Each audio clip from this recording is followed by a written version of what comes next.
tu santo nombre. Te damos gloria y honra en el poderoso nombre de Cristo Jesús. Amén.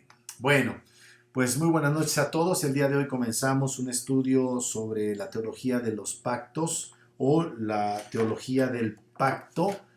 Teología del pacto es ciertamente una manera en la que nosotros podemos, de una manera muy sencilla, comprender la estructura esencial de las escrituras.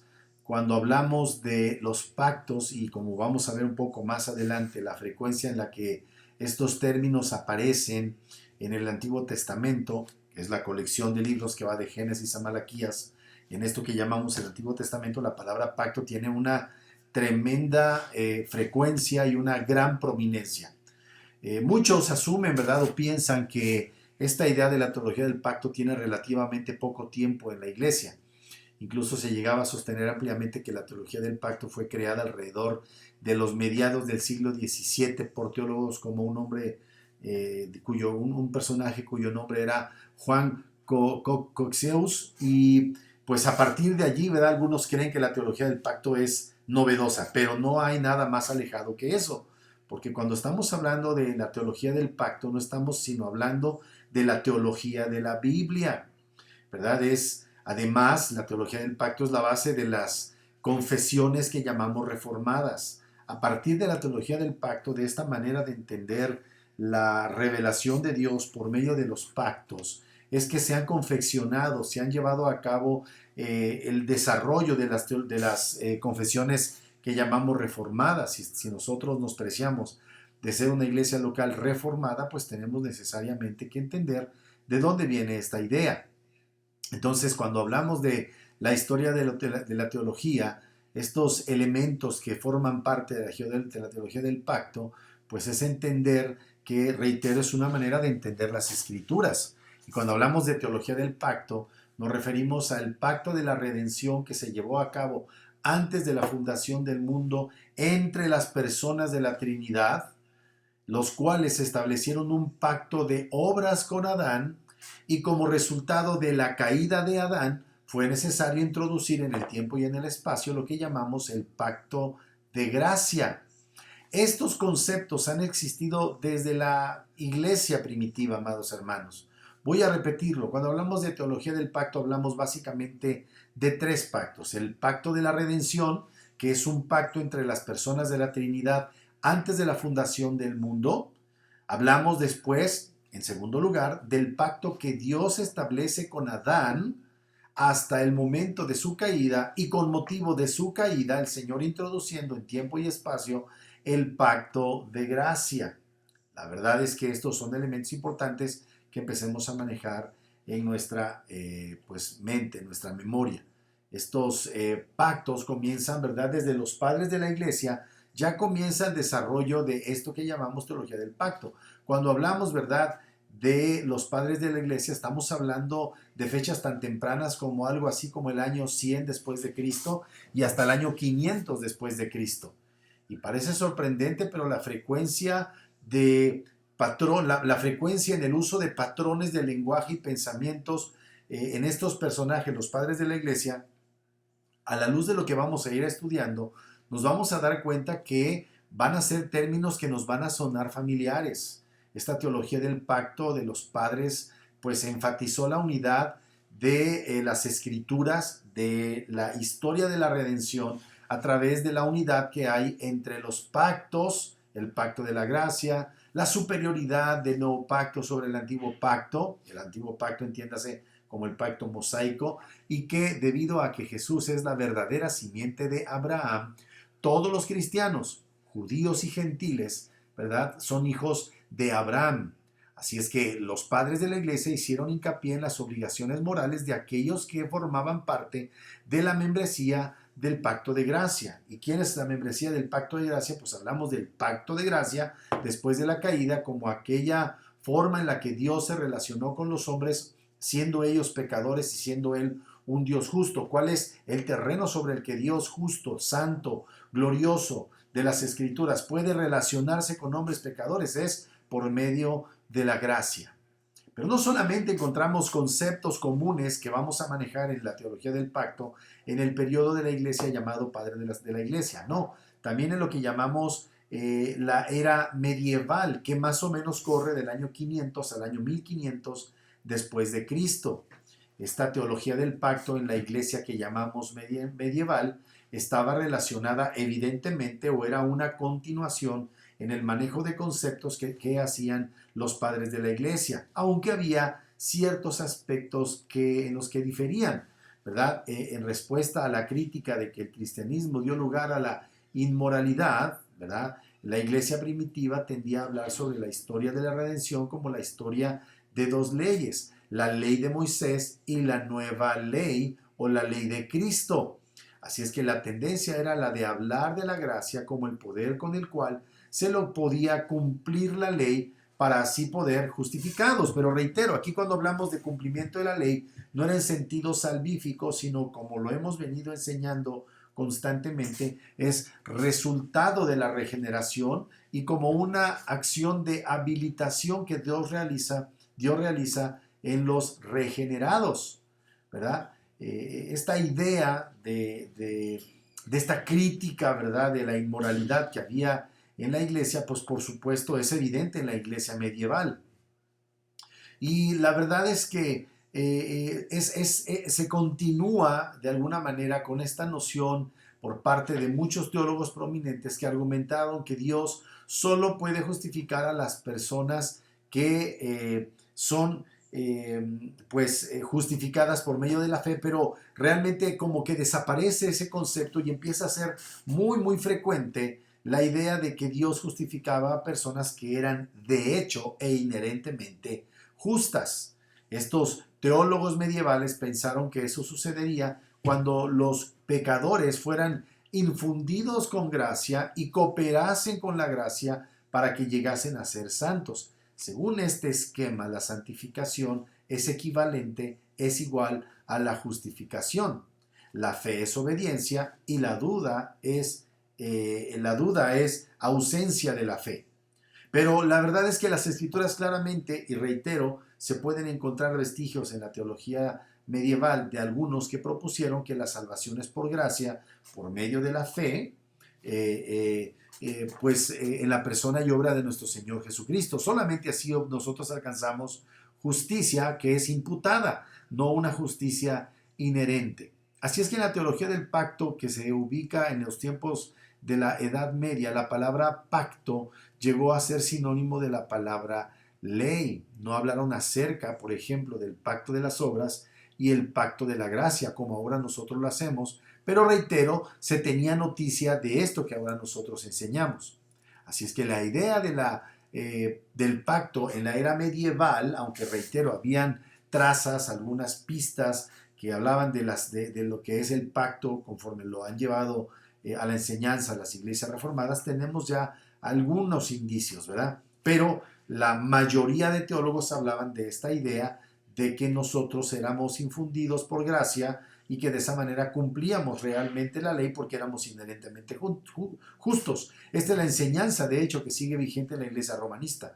Pero vemos, ¿verdad? Reitero, que esa no es la realidad en nuestras vidas. Lo vemos por las escrituras y lo vemos en nuestras propias vidas cotidianas. Nosotros no somos inherentemente justos. Ya hacia el final de esta era del medievo, en lo que llaman la etapa medieval tardía, algunos teólogos comenzaron fuertemente a enfatizar la idea de que Dios ha concedido un tipo de gracia a todos los seres humanos, haciendo un pacto para que a aquellos que obran de acuerdo con lo que está dentro de estos pactos, Dios no les negaría la gracia. En otras palabras, Dios ayuda a los que se ayudan a sí mismos. ¿Qué trajo la reforma? El alejamiento de esta enseñanza, de que nosotros podemos ser de hecho inherentemente justos y la idea de que nosotros podamos cooperar con Dios para llegar a ser verdaderamente justos delante de Él. La reforma, ¿verdad? Lo que haría es volver a su estado original, según los términos que empleaban los padres de la iglesia. Ellos llevarían de nuevo a las nociones iniciales, lo que conocemos como el pacto o la teología del pacto.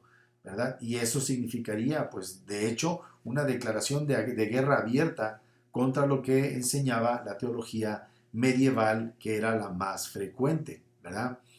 La teología del pacto y la reforma, de hecho, toman ya forma, obviamente, toman ya mucha sustancia cuando Martín Lutero rechazó la doctrina medieval de la salvación por medio de la cooperación del ser humano con la gracia de Dios. Martín Lutero rechazó completamente este entendimiento en el que se hacía una distinción entre la antigua ley y la nueva ley en lo que llamamos la historia de la redención. Martín Lutero llegó a entender que a lo largo de toda la escritura hay dos maneras de hablar, la ley y el evangelio. La ley exige obediencia perfecta. ¿Por qué? Porque fue creada, porque fue ordenada por un Dios que es perfecto, cuya expectativa es perfección en el cumplimiento de su ley. Por otro lado, las escrituras manifiestan claramente que mientras que el evangelio anuncia la obediencia perfecta de Cristo con respecto a esa ley, su muerte y su resurrección por su pueblo se hacían necesarias, ¿verdad? La ley exige obediencia perfecta, pero el Evangelio anuncia la obediencia perfecta de Cristo con respecto a esa ley y que su muerte y su resurrección son importantes para la salvación y justificación del pueblo de Dios. No mucho después de Martín Lutero llegó a tener, a que Martín Lutero llegó a tener este punto de vista protestante, pues otros ya se encontraban reformando la teología del pacto siguiendo la misma dirección que los protestantes. A principios de la década de 1520 encontramos a un teólogo reformado suizo de nombre Juan Ecolampadius, que estaba enseñando lo que más adelante se conocería como el pacto de la redención, ¿verdad? Este era el pacto que había llevado a cabo el Padre y el Hijo desde la eternidad, ¿verdad? Con la finalidad de redimir a su pueblo.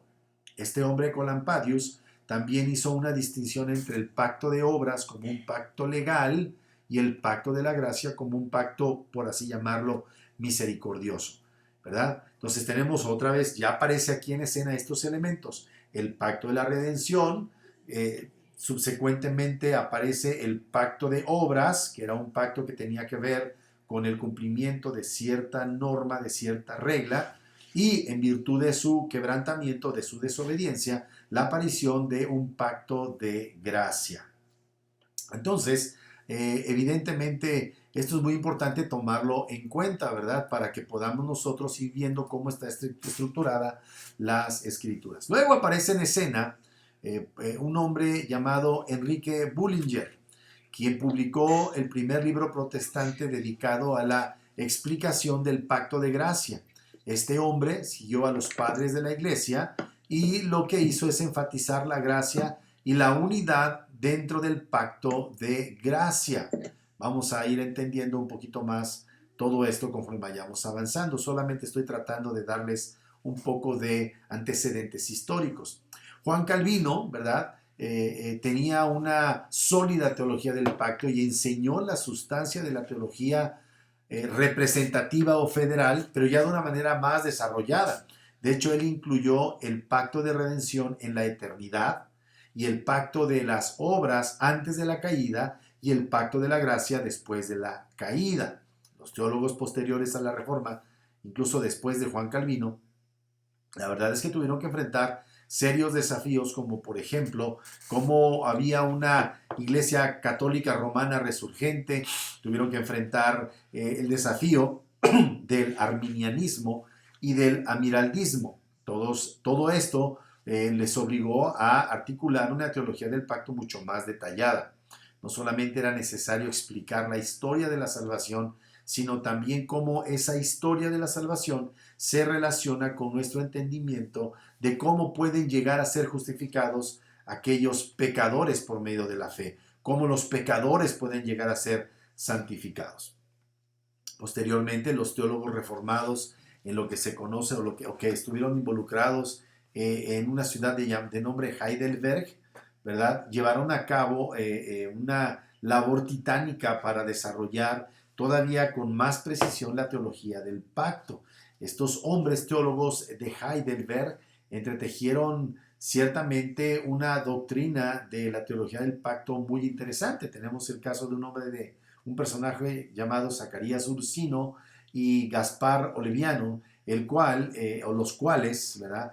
Siendo importantes teólogos de aquella época, fueron instrumentales en lo que se conoce, bueno, número uno, son los creadores del Catecismo de Heidelberg, y ellos, especialmente Ursinos, comenzaron la teología del pacto con el pacto de las obras por medio de la cual Adán hubiera podido entrar en un estado de bienaventuranza eterna si hubiera obedecido la ley. Sin embargo, la transgresión de ese pacto, de esa ley, repercutió de manera eterna. Según Ursinus, ¿verdad? Ursino, Zacarías Ursino, decía que Cristo es el que cumple el pacto de las obras a través de su obediencia representativa federal en favor de los elegidos, y que Él es el que lleva el castigo merecido por sus pecados. Sobre esta base Dios hizo un pacto de la gracia con los pecadores. El mensaje del pacto de gracia es el mensaje del Evangelio, ¿verdad? Del favor inmerecido para con los pecadores. Estos mismos personajes, ¿verdad? Concretamente Gaspar Olivianos, que escribió un libro llamado Sobre la sustancia del pacto de la gracia entre Dios y los elegidos, enseñó que en el pacto de gracia se puede considerar tanto en un sentido más amplio como en un sentido más estricto este asunto del pacto. En el sentido más estricto se puede decir que el pacto se hizo solamente con los elegidos. ¿Y quiénes son los elegidos? Pues los elegidos son aquellos a quienes Dios ha unido a su Hijo solamente por la gracia, solamente por la fe, solamente por Cristo, y son estos únicamente quienes reciben los beneficios del pacto estrictamente hablando. Muy bien, debido al hecho de que solo Dios sabe quiénes son los elegidos, en la administración de sus pactos, este pacto de la gracia es en un sentido más amplio, también hecho con los que son bautizados, ¿verdad? Esto no quiere decir que ellos sean elegidos en el sentido soteriológico, sino que participan de ciertos beneficios como resultado de ser parte de la comunidad del pacto, ¿verdad? No todos los que están exteriormente en el pacto son de una manera preordenada, de una manera predestinada, elegidos en el sentido salvífico, pero sí hay una elección en el sentido de que disfrutan de ciertas bendiciones como resultado de hallarse cerca de la comunidad del pacto, la comunidad de la fe. Y es esta la base sobre la cual se lleva a cabo en la teología del pacto esta idea de bautizar a manera de un cumplimiento, a manera de cumplir con un mandamiento y a la vez de extender una promesa divina. Y de esta manera, en la teología del pacto, se considera como hijos del pacto, ¿verdad?, a personas aún antes de que lleven a cabo una profesión de la fe. Se les considera cristianos a menos que las evidencias prueben lo contrario, ¿verdad?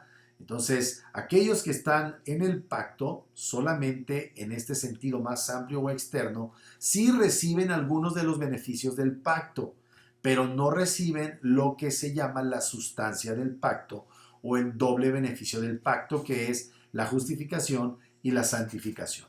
Vuelvo a decir, una cosa es ser bautizado y otra cosa es ser justificado y estar en el proceso de la santificación. Y esto claramente lo enseñan las escrituras, ¿verdad? Solo aquellos que son elegidos realmente se apropian solamente por la gracia, solamente por la fe, del doble beneficio del pacto de gracia, entendiéndose como el doble beneficio, la justificación y la santificación. Porque eso es lo que vemos. Una persona puede tener la ordenanza aplicada del bautismo y no necesariamente ser salvo en el sentido estricto, en el sentido de formar parte de la comunidad del pacto con los elegidos. En ese pacto de gracia solamente están incluidos los que han sido predestinados, preordenados para salvación. Así es que no es que no es que hagamos una reducción del valor del bautismo al concedérselo a una persona de la que no sabemos que es justificada y santificada. Pero la verdad es que ¿cómo podemos saber en el sentido real y último que una persona es justificada y santificada? Esto es, pensando en la postura de nuestros queridos hermanos credo-bautistas, ¿verdad? Entonces, aún nosotros como reformados, personalmente yo como considerándome presbiteriano reformado, hermanos, yo creo que es importante hacer esta distinción y no caer en la idea errónea de que una persona es bautizada porque es rotunda, exclusiva y profesantemente salva. O sea, no es así. De otra manera, no tendríamos manera de identificar a los que son apóstatas. Un apóstata es una persona que, habiendo hecho una profesión pública, que llegó al punto de la identificación con Cristo mediante el bautismo, en algún momento de su vida da una vuelta de 180 grados y se aleja de lo que significa ser parte de la comunidad del pacto. Eso puede suceder con uno que fue bautizado de pequeño como con uno que hace una profesión de fe en su vida de adultez. Por eso es que es importante que nosotros entendamos estas distinciones. Entonces, dicho eso, hablando de la teología del pacto en sentido estricto, solo gozan de esta doble bendición o doble beneficio los que han sido predestinados para salvación. ¿Cuál es el doble beneficio? Justificación y santificación. Pero aquellos que en sentido amplio forman parte de la membresía externa de la iglesia, ¿verdad? Estos reciben simplemente, y no digo simplemente en el sentido de meritorio, sino en el sentido de que ellos disfrutan de los beneficios de escuchar la palabra, de los beneficios de estar rodeado de la congregación de los santos, pero eso no lo hace un elegido. Quizá Dios, ¿verdad?, en su misericordia, a muchos que en este momento no han creído, que fueron bautizados en su niñez, está por concederles la fe por la cual, habiendo ellos sido predestinados, serán justificados y santificados. Muy bien, esto fue lo que desarrollaron los hermanos Gaspar Oliviano y el hermano de apellido Ursino, ¿verdad? Zacarías Ursino, y esto lo desarrollaron en lo que conocemos como la confesión de fe de Heidelberg. Entonces, continuamos con la historia. La teología del pacto se siguió desarrollando después de estas etapas. En efecto, ¿verdad? Para el siglo XVII aparecen dos hombres, Juan Coxeus y Hermann Witsius, los cuales llevaron a cabo la enseñanza de la teología del pacto. Ellos enseñaron los pactos de redención, de las obras y de la gracia. Y además utilizaron los pactos bíblicos, los que aparecen sucesivamente en las Escrituras. Pensemos en Noé, pensemos en Abraham, pensemos en Moisés, pensemos en David. Esos pactos, ¿verdad? Pues eran parte de este pacto de gracia y además usaron pues estos pactos como una manera de organizar la historia de la redención.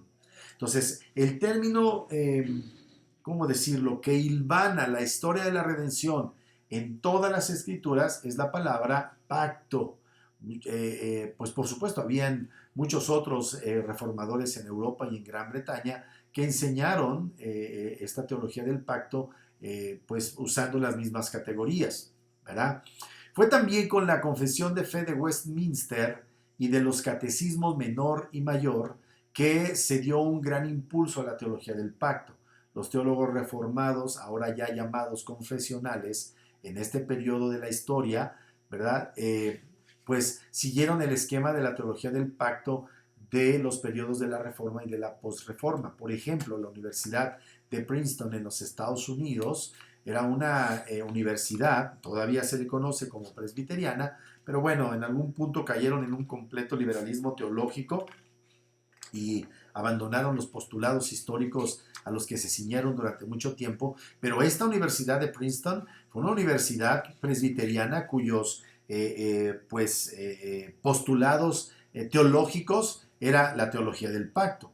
Bien, para el siglo XIX comenzó una terrible confusión acerca de la teología del pacto con motivo de la entrada de la teología liberal, ¿verdad? Entonces, a final de cuentas, esto vino a significar una fuerte influencia de la teología en el siglo XX, en donde aparecen teólogos tan importantes como un hombre llamado Karl Barth.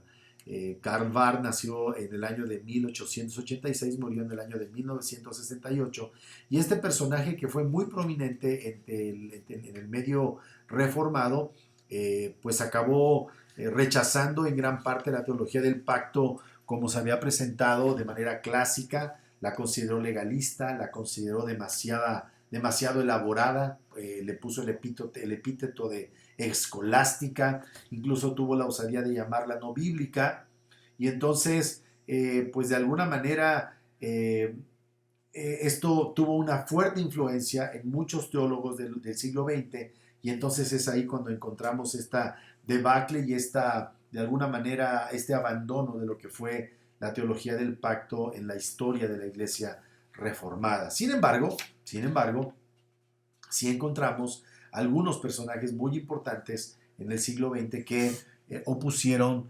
resistencia a estas ideas. La teología del pacto, hermanos, la podemos encontrar en resumen desde los maestros de padres de la iglesia, ¿verdad? A partir del año 100 después de Cristo, encontramos muchos términos que son afines hasta alrededor del año 500, comienza la etapa medieval de la iglesia y entonces ahí encontramos esta fuerte transformación de la teología del pacto hasta llegar a ser algo completamente diferente y todo evidentemente por la entrada en escena de muchos personajes, en muchos casos ignorantes, en otros casos fuertemente influidos por lo que es la tradición católica romana, hasta que en el siglo XVI, por la gracia del Señor, aparece otra vez Martín Lutero y con él toda esta playa de verdad de teólogos que llegaron a retomar y abrazar nuevamente estas nociones del pacto de gracia, o más bien de la teología del pacto. Entonces, es muy importante que nosotros tengamos en cuenta esto, ¿verdad?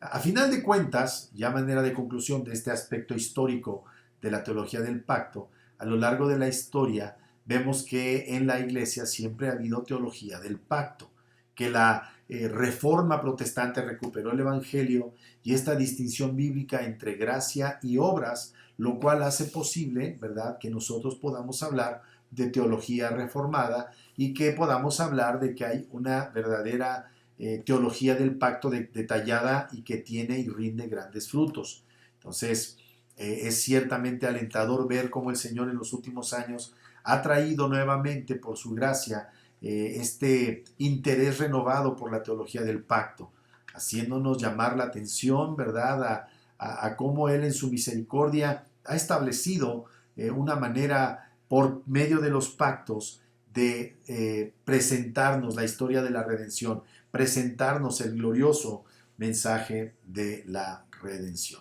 Muy bien, habiendo ya hablado pues un poquito de historia, espero no haber confundido a ninguno de ustedes, vamos a hablar acerca ya propiamente de lo que es la teología del pacto. Solamente algunos aspectos introductorios y la siguiente semana ya estaremos introduciendo algunas ideas un poquito más desarrolladas y les pido por favor que no se pierdan lo que vamos a estar estudiando. Bueno, cuando hablamos de la teología del pacto es importante hablar de algunos aspectos muy concretos. Por principio de cuentas es necesario definir el pacto y vamos a hablar de los tres pactos principales que tenemos en las escrituras. Pero la primera pregunta es ¿por qué debemos estudiar los pactos? ¿Por qué estudiar la teología del pacto? ¿Por qué es tan importante la teología del pacto para cada uno de nosotros? Pues la primera respuesta a esto, y es creo yo, la más contundente, es que nuestro Señor Jesucristo entendió y explicó su propia muerte a manera de un pacto. Miren lo que dice, por favor, la palabra de Dios en Lucas capítulo 22, versículo número 20. Vamos a entrar en materia. Vamos a leer desde un poquito antes, versículo número 14. Cuando era la hora, se sentó a la mesa y con él los apóstoles, y les dijo: ¿Cuánto he deseado comer con vosotros esta Pascua antes que padezca? Porque os digo que no la comeré más hasta que se cumpla en el reino de Dios. Fíjense lo que está diciendo. Y habiendo tomado la copa, dio gracias y dijo: Tomad esto y repartidlo entre vosotros, porque os digo que no beberé más del fruto de la vida hasta que el reino de Dios venga. Tomó el pan y dio gracias y lo partió y les dio, diciendo: esto es mi cuerpo que por vosotros es dado, haced esto en memoria de mí. De igual manera, después que hubo cenado, tomó la copa diciendo, esta copa es el nuevo pacto en mi sangre que por vosotros se derrama. Así que aquí vemos que en este discurso del aposento alto, en el momento de la última Pascua en el sentido ¿cómo llamarlo? ¿Cuál es la palabra? Se me fue la palabra. En este momento en el que se va a cambiar el significado, ¿verdad?, de lo que es la Pascua, encontramos a nuestro Señor Jesucristo que inicia, o más bien concluye la cena con la expresión, esta copa es el nuevo pacto en mi sangre, la cual es derramada, la cual por vosotros es derramada. Así es que aquí vemos claramente que nuestro Señor hace referencia a su muerte como el nuevo pacto, porque esta copa que contenía el vino toma la metáfora de la sangre para hablar de su vida derramada, de su vida entregada, completamente rendida al propósito de nuestra salvación. Así es que por principio de cuentas, es muy importante que estudiemos los pactos porque nuestro Señor Jesucristo entendió y explicó su propia muerte en términos de un pacto. Esto nos dice que la vida, muerte y resurrección de Cristo, que es la parte central de nuestra fe, son un pacto. El apóstol Pablo va a hablar precisamente en estos mismos términos. Cada semana leemos esta preciosa porción del capítulo 11 de Primera de Corintios. Y en el versículo 23 encontramos lo siguiente. Dice, porque yo recibí del Señor lo que también os he enseñado, que el Señor Jesús, la noche que fue entregado, tomó pan y habiendo dado gracias lo partió y dijo, tomad, comed, este es mi cuerpo que por vosotros es partido. Haced esto en memoria de mí. Asimismo tomó también la copa, después de haber cenado, diciendo, esta copa, ojo, es el nuevo pacto en mi sangre. Haced esto todas las veces que la bebiereis en memoria de mí.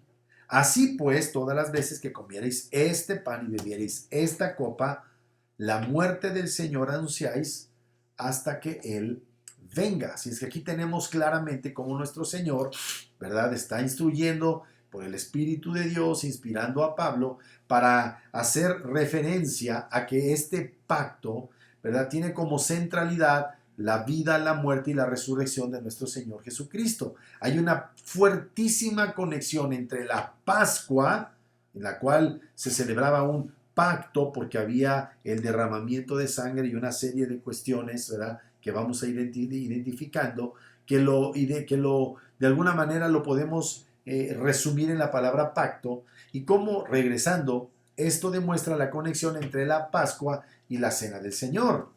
Y son los pactos también los que explican la circuncisión y el bautismo, que son señales del pacto. Y eso lo vamos a ver en su momento. Entonces, en primer lugar, el Señor Jesucristo entendió y explicó su propia muerte como un pacto. En segundo lugar, ¿por qué es importante hablar de los pactos? Bueno, porque la palabra pacto se utiliza un total de 313 ocasiones en las Escrituras.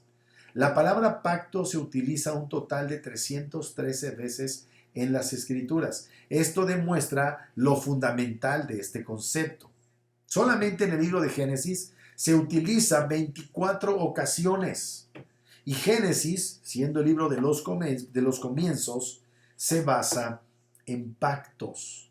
Génesis, siendo el libro de los comienzos, se basa en pactos. Así es que la frecuencia, la importancia de esta palabra pactos en el libro mismo de Génesis y todo su desarrollo en todas las Escrituras, 313 ocasiones, nos muestran claramente que en esa palabra hay alguna verdad gloriosa que nosotros necesitamos entender. En tercer lugar, ¿verdad?, vemos que es importante hablar acerca de la teología del pacto, abordar el tema de los pactos, porque los pactos estructuran la manera en la que toda la Biblia está escrita. Los pactos estructuran la manera en la que toda la Biblia está escrita. Este es un concepto central, esta idea de una distinción entre el pacto con Adán, el hombre viejo y la vieja creación, el pacto con Cristo, el hombre nuevo y la nueva creación. Entonces, claramente ahí lo vemos. En 1 Corintios capítulo 15, algunos capítulos más adelante de lo que estuvimos leyendo, encontramos esta escritura. Otra vez, fíjense cómo dice Pablo desde el mero principio. Dice: además os declaro, hermanos, el evangelio que os he predicado, el cual también recibisteis, en el cual también perseveráis, por el cual asimismo, si retenéis la palabra que os he predicado, sois salvos, si no creísteis en vano. Porque primeramente os he enseñado lo que asimismo recibí, que Cristo murió por nuestros pecados conforme a las Escrituras, y que fue sepultado, y que resucitó al tercer día conforme a las Escrituras, y que apareció a Cefas y después a los 12. Después apareció más de 500 hermanos a la vez, de los cuales muchos viven aún, y otros ya duermen. Después apareció a Jacobo, después a todos los apóstoles, y al último de todos, como un abortivo, me apareció a mí, ¿verdad? Y luego sigue diciendo, en el versículo número...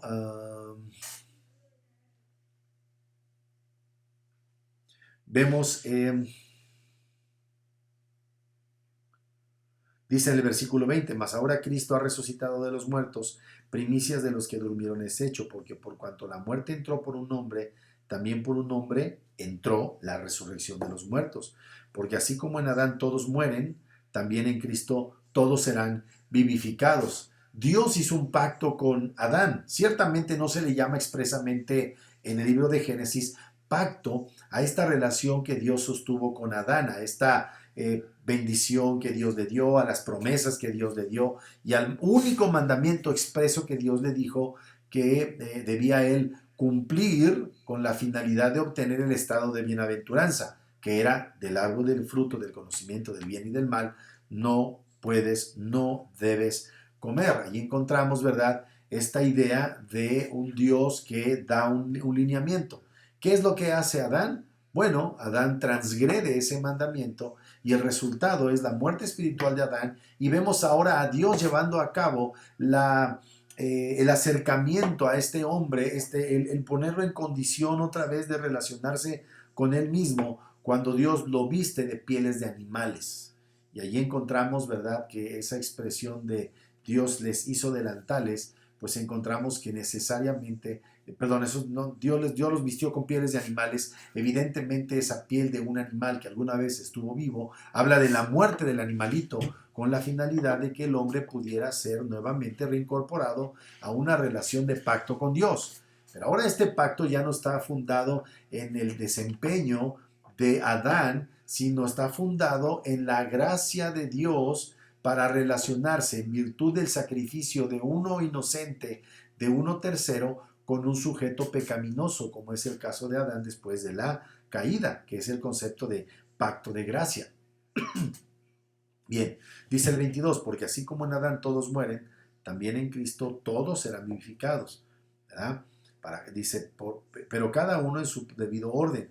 Cristo las primicias, luego los que son de Cristo en su venida, luego el fin, cuando entregue el reino de Dios y cuando haya suprimido todo dominio, toda autoridad y toda potencia. Pero bueno, básicamente aquí estamos hablando de esta relación de pacto que sostenemos o en Adán o en Cristo. La misma idea la encontramos en el libro de Romanos capítulo 5. En Romanos 5, versículos 12 y 19, 12 al 19 encontramos esto. Dice: por tanto, como el pecado entró en el mundo por un hombre, entiéndase Adán, y por el pecado la muerte, así la muerte pasó a todos los hombres por cuanto todos pecaron. Pues antes de la ley había pecado en el mundo, pero donde no hay ley no se inculpa de pecado. No obstante, reinó la muerte desde Adán hasta Moisés, aun en los que no pecaron a la manera de la transgresión de Adán, el cual es figura del que había de venir.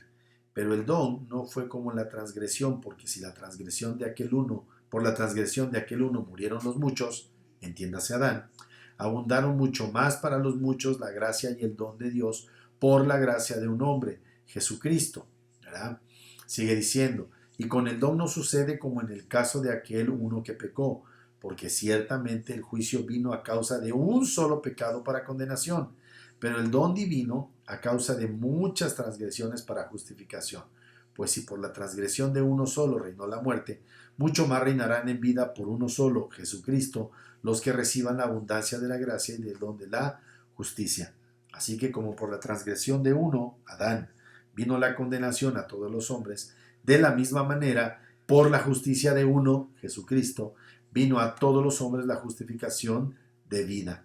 Porque así como por la desobediencia de un hombre los muchos fueron constituidos pecadores, así también por la obediencia de uno los muchos serán constituidos justos. Así es que aquí vemos esta idea, ¿verdad?, de contraposición de dos elementos, Adán, o de dos personas, Adán y nuestro Señor Jesucristo. Adán, quien falló en las condiciones perfectas, el postre Adán, nuestro Señor Jesucristo, quien cumplió perfectamente la voluntad del Padre en el ambiente más hostil. Ahora, el libro de Hebreos explora la diferencia entre el antiguo y el nuevo pacto. Aquí voy a hacer una distinción. Cuando hablamos de antiguo y nuevo pacto, no me estoy refiriendo al Antiguo Testamento y al Nuevo Testamento. Aquí son dos conceptos diferentes. ¿Por qué? Cuando hablamos del Antiguo y Nuevo Pacto, nos estamos refiriendo a las dos formas diferentes de administrar el mismo pacto, que es el pacto de gracia. Lo voy a repetir. Cuando hablamos de Antiguo y Nuevo Pacto, no nos referimos al Antiguo y Nuevo Testamento. Voy a explicarlo en un momento. Aquí nos referimos, cuando hablamos de Antiguo y Nuevo Pacto, nos estamos refiriendo a el mismo pacto de gracia que es administrado de dos maneras diferentes. Pero la base de la relación de Dios para con los hombres es el pacto de gracia. En el antiguo pacto, ¿verdad?, había una serie de figuras, de personajes, de elementos, de eventos, de mobiliarios que hablaban de la administración que Dios hacía de su gracia para relacionarse con los hombres. Y en el nuevo pacto encontramos ahora completamente revelado en Cristo Jesús aquellas cosas del antiguo pacto, ¿verdad?, que se consuman, que se consolidan, que se cumplen perfectamente, y que ahora, ¿verdad?, hacen que la administración sea diferente. Antes se requería de ser parte de un pueblo o adherirse a ese pueblo, tener un territorio concreto, llevar a cabo servicios de adoración en un lugar específico, en una ciudad específica, mediante un procedimiento litúrgico muy elaborado. Ahora en Cristo, según lo que vemos en Juan capítulo 4, estamos en esta dimensión de adorar a Dios en espíritu y en verdad, y por medio de la predicación del Santo Evangelio, de una manera más general, ¿verdad? Ya no hay estas limitaciones en las que encontramos en el antiguo pacto, que era la manera en la que Dios administró la gracia para ser salvos, de la manera concreta en la que Dios había dispuesto en la antigüedad, y ahora en Cristo con el nuevo pacto, ¿verdad?, siguiendo el mismo principio de la salvación por gracia por medio de la fe, solo en la persona y obra de nuestro Señor Jesucristo, pero ahora con un pueblo ampliado que no se limita a un lugar y que llamamos a esto la iglesia. Y entonces esto es muy importante. Cuando hablamos de el Antiguo y el Nuevo Testamento, nos referimos a una colección de libros. El Antiguo Testamento se refiere a la colección de libros que va de Génesis al Apocalipsis, de Génesis, al libro de Malaquías. Y el Nuevo Testamento es el que empieza en el libro de Mateo y termina en el libro de Apocalipsis. Por favor, no se me confundan, ¿verdad? Déjenme decirle otras cosas. De hecho, el Antiguo Pacto no termina con Malaquías. Continúa con el periodo intertestamentario, y de hecho todavía lo vemos reflejado, registrado en los libros del Nuevo Testamento, porque el Nuevo Testamento, amados hermanos, comienza el día en que nuestro Señor Jesucristo ratificó con su muerte en una cruz la cena, la primera cena del pacto que se llevó a cabo la noche anterior. ¿Sí me estoy explicando? Ahí es donde comienza el nuevo pacto. No comienza en Pentecostés, comienza en la cruz. Ahí comienza, ahí se inaugura propiamente dicho el nuevo pacto. Y evidentemente observamos cómo entonces el Antiguo Testamento, ¿verdad?, termina en Malaquías, pero el Antiguo Pacto continúa hasta después de Juan el Bautista y hasta el momento de la crucifixión de nuestro Señor, que es el momento de la ratificación del pacto que fue presentado la noche anterior en la última cena. ¿Se dan cuenta? Ahí es donde comienza el nuevo pacto. Así es que no confundamos estos conceptos. Reitero, antiguo y nuevo pacto no es lo mismo que antiguo y nuevo testamento. Antiguo y nuevo pacto se refiere a la administración del mismo pacto de gracia. Antiguo y Nuevo Testamento se refiere a colecciones de libros. Y vemos cómo, de hecho, por así llamarlo, se traslapa esta idea entre los dos, entre Antiguo y Nuevo Testamento. Vemos cómo concluye el Antiguo Testamento incluso en lo que nosotros conocemos como la colección de libros del Nuevo Testamento. Vamos a ver rápidamente las ideas ya para ir cerrando este día y espero no haber sido confuso en mis explicaciones, ¿verdad? Acompáñenme por favor, vamos a el libro de Hebreos capítulo 8. Hebreos capítulo 8, versículos 7 al 13.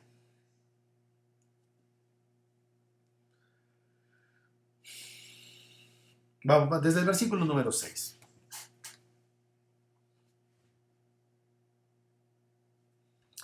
Dice, pero ahora, tanto mejor ministerio es el suyo, hablando de nuestro Señor Jesucristo, cuanto es mediador, ojo, de un mejor pacto, establecido sobre mejores promesas. Porque si aquel primero hubiera sido sin defecto, ¿cuál es el primer pacto que tenía, entre comillas, defecto? En el sentido de defecto, no es que Dios se equivocara al hacerlo, es en el sentido de que no cumplía con lo que Dios, no cumplía según lo que Dios había ordenado, así Dios lo dispuso, que por la sangre derramada de machos cabríos ningún hombre podría ser, digamos que limpiado de su conciencia y presentado justo delante de Dios. Porque todos esos sacrificios apuntaban al gran sacrificio de nuestro Señor Jesucristo. En ese sentido era, digamos, entre comillas esta expresión, defectuoso. Era defectuoso porque por sí mismo no presentaba la realidad, sino presentaba sombras y figuras de la realidad.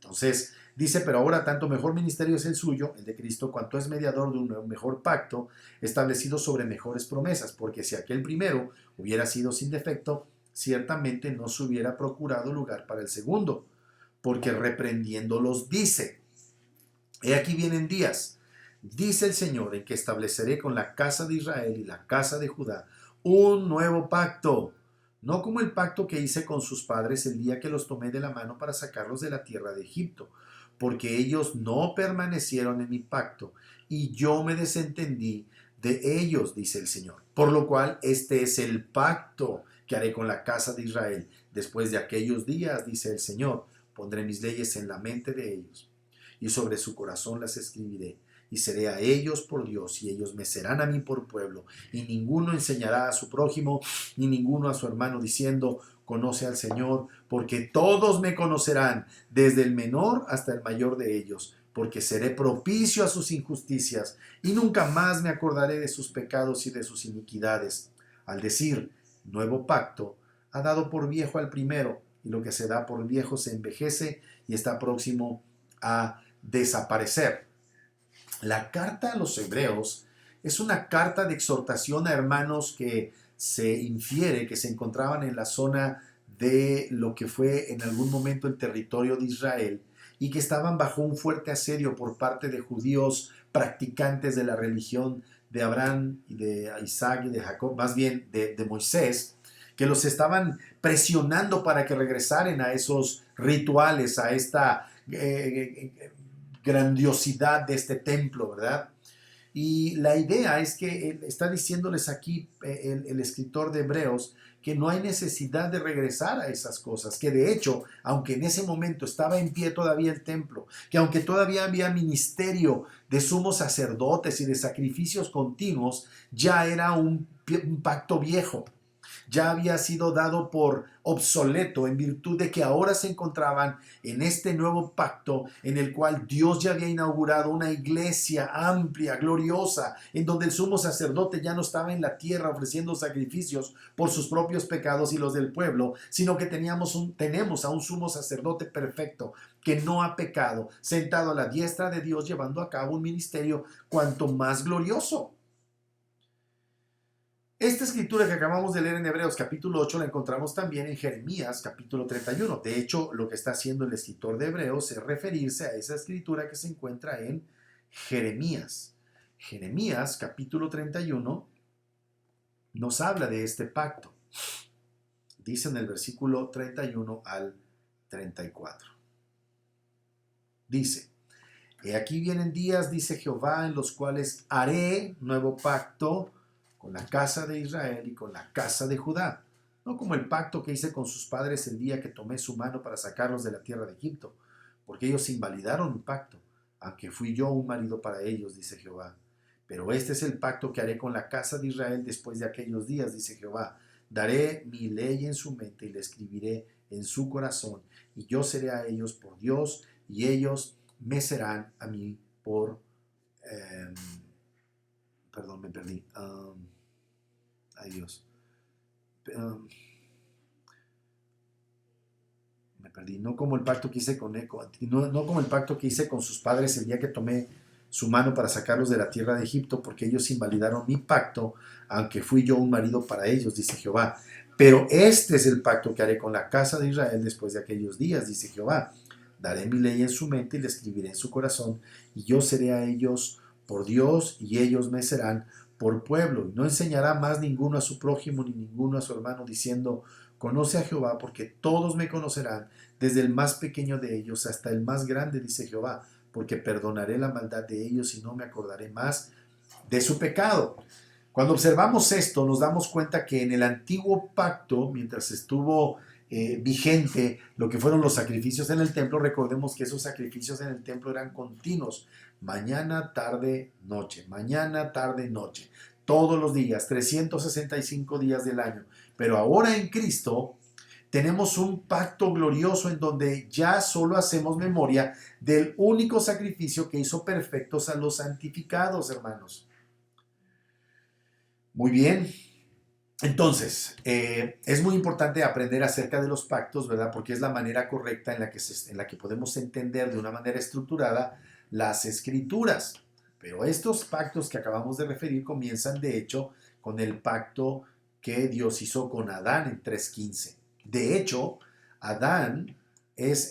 Génesis capítulo 3, versículo 15, el pacto que Dios hizo con Adán es el que controla toda la estructura de las escrituras. Es decir, todos los pactos que vemos en las escrituras parten de un pacto que Dios hizo con Adán.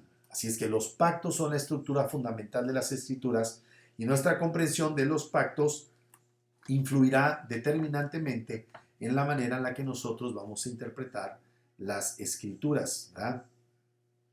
Así es que la teología del pacto, hermanos, es ciertamente una manera de interpretar las escrituras. En contraposición con la teología del pacto para interpretar las escrituras encontramos la teología dispensacionalista, que es la teología en boga desde el siglo XIX y que ha sido una teología que ha conducido mucho de lo que es la forma de interpretar las escrituras hasta el día de hoy, y permítame decirlo respetuosa pero terminantemente. Esta teología dispensacionalista ha provocado una iglesia inerme, ha provocado una iglesia completamente paralizada, completamente insípida en el medio ambiente en el que nos hallamos inmersos. La palabra de Dios dice que el Señor nos llamó a su pueblo, a los regenerados, a los bienaventurados, a ser la sal de la tierra. Y lo digo con pena porque, reitero, sigue siendo la teología más popular, la dispensacionalista, y ha provocado grandísimos, ¿cómo decirlo?, traspiés de la iglesia. Por eso es tan importante esto que estamos estudiando, hermanitos. Muy bien, vamos a dar por terminado en esta noche este estudio. Espero